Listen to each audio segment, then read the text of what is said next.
This tutorial is to how to print with the 4880s Epson printers using the Photo Black ink set. To start off with, be sure that your file has been saved in some form of JPEG or TIFF. Be sure the file is flattened and it should be sized to a 300 ppi resolution. Open the photo in Photoshop,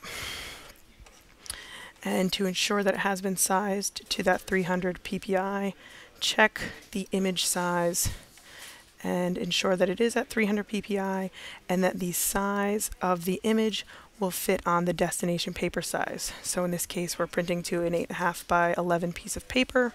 This will fit on the 8.5 by 11 piece of paper without cropping.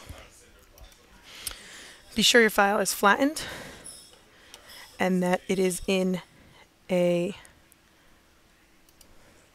RGB color space. CMYK profiles will not print from the 4880 printer.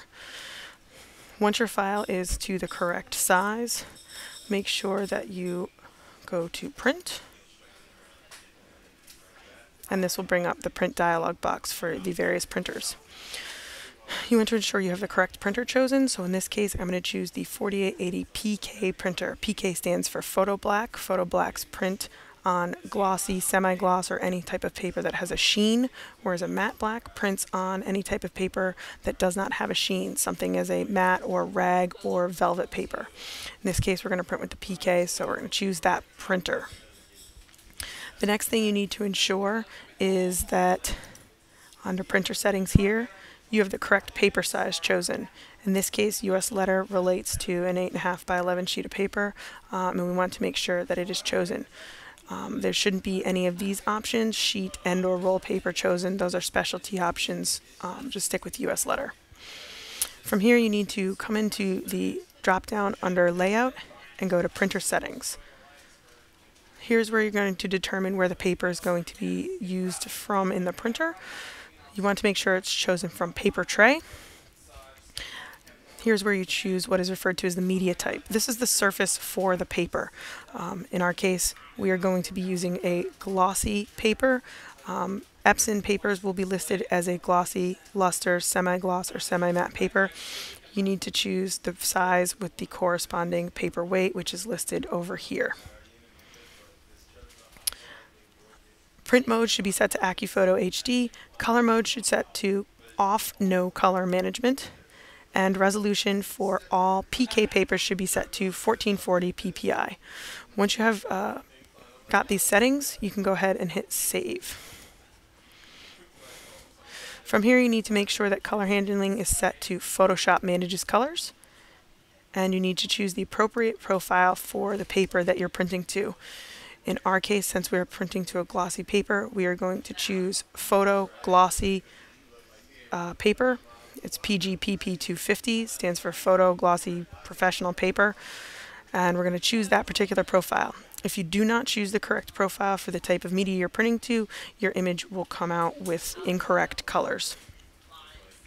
Scroll down, ensure that black point compensation is checked, and below that, ensure that the image is centered and it is not scaled to fit media.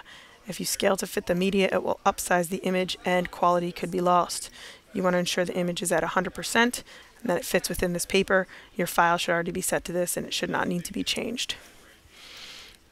These options you shouldn't need to enter in to for any specific reasons only, but nothing really serious. The next thing to notice over here is this particular area of the paper that is in the hash marks is deemed an area of the paper that is not printable by the printer, and therefore it is hashed out. Once this dialog box is set in this manner, you should be able to print.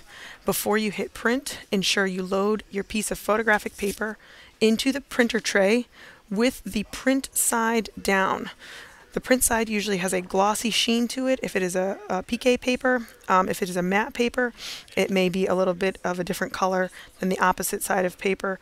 Epson papers usually have Epson written on the back side or non-printable side of the paper.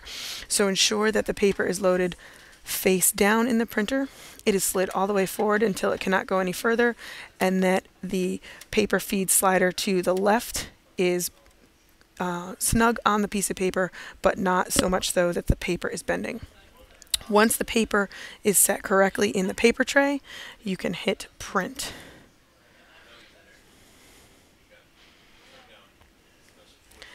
Down here, the Epson print dialog queue will pop up.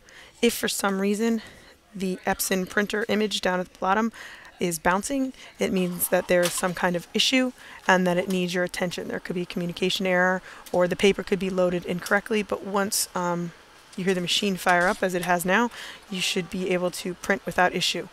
If for some reason the paper jams, open the top to the printer to stop the printing and stop the paper, the print head from moving so it doesn't break.